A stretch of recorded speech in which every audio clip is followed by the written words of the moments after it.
നമ്മളിപ്പോൾ ഉള്ളത് കിസേഴ്സിലെ ലുലു ഹൈപ്പർ മാർക്കറ്റിലാണ്.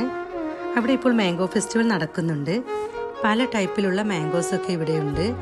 നമ്മുടെ ഇന്ത്യൻ മാംഗോസിൻ്റെ ഒരുപാട് വെറൈറ്റീസ് ഉണ്ട്. ഇന്ത്യൻ മാത്രമല്ല, പല കൺട്രീസിലുള്ള പല ടൈപ്പ് മാംഗോസും ഇവിടെയുണ്ട്. ഈ ഒരു മാംഗോ കണ്ടില്ലേ, പിങ്ക് എലിഫൻറ്റ് മാംഗോ എന്നാണ് ഇതിൻ്റെ പേര്.